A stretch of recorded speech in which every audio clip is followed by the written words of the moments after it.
Hey everyone, it's the Photo Techie. I hope you're all doing well. So if you've seen my initial review of the G7se, you know by now that I've had some issues with the aiming, especially with the response of the stick at times. Well, in this video, I'd like to just give you an update of what's changed and how things are going, and also hopefully give you some recommended settings if you have the G7se, if you are experiencing the same issues. So while searching Amazon and people's reviews, I came across a user's review in a different language, I don't know, Spanish or Italian, and he had a picture of something called precision tester. And he mentioned that the sticks cannot make a circle basically in the testing suite that he was using, and there's something going on. Funny enough, the guy actually has a very detailed Reddit post as well. I'll leave the link to it below in the description, so should definitely check it out. It's a good read. And when I saw his review, I started, I got the precision tester, started doing some tests, and I realized what probably is going on. So I'm going to connect the controller to the laptop and just show you guys what basically is happening. Okay, so this is the precision tester. I'll be moving the stick and it will basically draw stuff there in that box. This one is the circular profile basically. So if I go all the way to the edges and make a circle, it's making a perfect circle. Now I made another profile with a raw mode on the controller. So if I go into the second profile, and if I try to do the same thing, you'll see it'll make this sort of like rounded corners kind of square. This is raw mode basically. And what's going on, the way to use this precision tester, you need to make a circle, but instead of going all the way to the edges, just try and do it in the middle. So I'm going to do that with the help of precision rings, much easier to do it that way.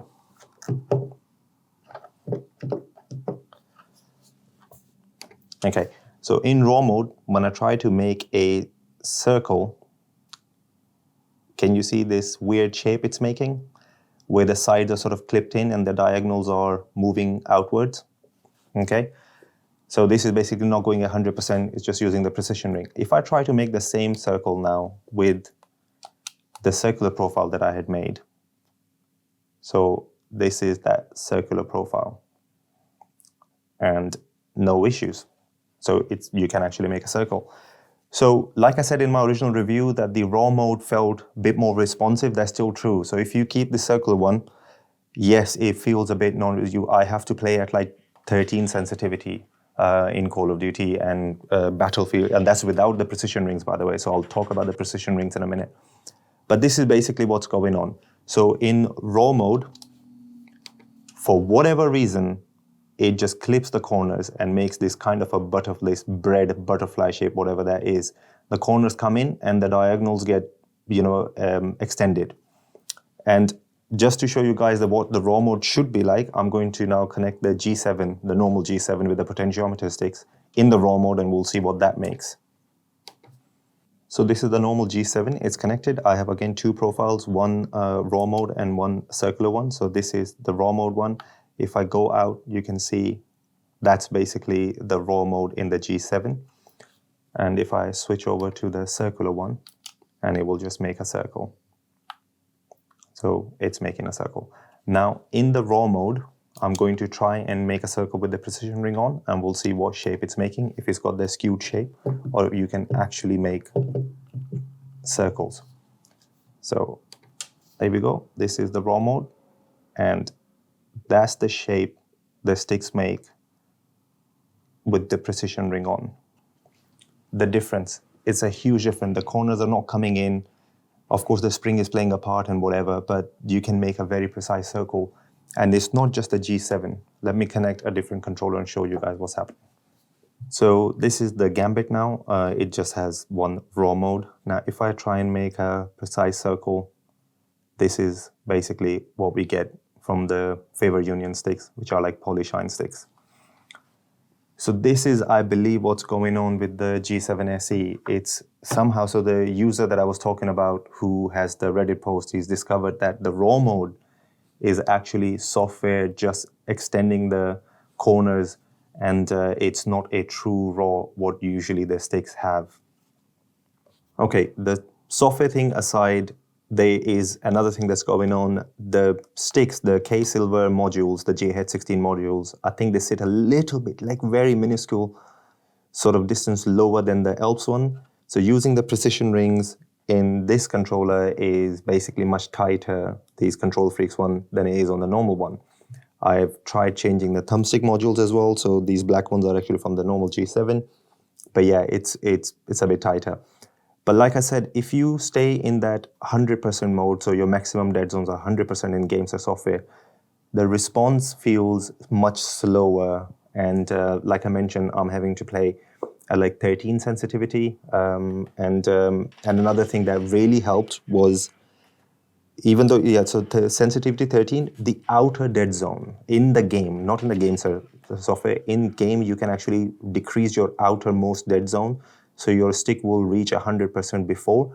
I had to do that in Call of Duty and Battlefield. So Call of Duty, I brought it down to like 90 for the right stick, and that made a big difference. So at 13 sensitivity with that 90, that felt very comfortable and I could game. Only thing is, like I said, no matter what I did with the precision ring, I just couldn't. With the precision ring, I was using like 18, 19, even I tried even 20 sensitivity. It's just like that felt very inconsistent. So anyone who's thinking of getting this, I would highly, I mean, this is the future, to be honest, guys. Hall effect sticks with no drift, like no drift in longevity sort of terms is the future. I do have, like, if you put the dead zones to 0, I do have like 3% sort of register on this one. In all honesty, I think at rest position, I don't consider that to be a drift. If it's under 5-6%, it's not a drift. And so yeah, this controller has it, but I would still, my recommended settings, if you have the G7se or you're thinking about this, bear that in mind that you will have, like, you know, with the precision ring is going to be a bit tough on this one. But use zero dead zone in GameSir Nexus software. Make sure the maximum is set to 100%, not the raw mode, because that's where the problem is. And of course, the raw mode will feel a bit more snappy, but that's where I was getting the inconsistencies. So use the 100, and also in-game settings, bring them down, your outer dead zone, make it a bit smaller. You might have to use higher sensitivity, because at the normal sensitivity, and no, it doesn't perform like that. Even now, I have to say, going back and forth, I'm actually working on a video right now comparing the normal G7 with the SE.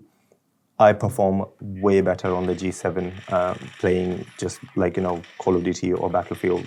Yeah, it's just, I think I'm just so used to of the response curve.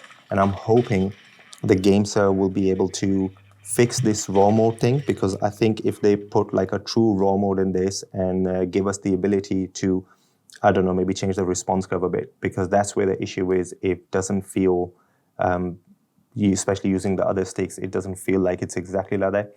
It might be that it's a bit more accurate, and depending how much of the stick you are moving, because we are used to of the potentiometer stick so much that this is a thing that you have to get used to. But yeah, ever since changing those settings and figuring this out a little bit, I have to say this has helped a lot, and I do like using this. The other thing that I had this thumbstick making the noise, this happens even with the other faceplate as well for me for whatever reason. The issue, I think, is the press basically is a bit shallower on the Alpine sticks. The press is not that much, so I actually changed the sticks onto took the GameSir G7se sticks on the G7, and yeah, still no noise or nothing. But using even the G7 faceplate on this, I still have that. So I don't know, maybe it's the paint on my sticks or whatever. But yeah, it's not a very big deal for me. So yeah, like initially I said that it is a little bit different, but I can actually play online with this now. And if you don't use precision rings, and definitely try this out, but do use my recommended settings. If you have any question, please do leave me a comment. And thank you so much for all the support, people who subscribe to my channel. It's absolutely amazing. I have over 750 subscribers now, and yeah, unbelievable. So I'm working on quite a lot of videos this summer for you guys, some audio stuff and, you know, other different controllers. Of course, I'll be comparing the G7 to a lot of other controllers that I have as well. So stay tuned for that. Thank you so much for watching this video. Hopefully, I'll catch you in one of my other ones. Bye for now.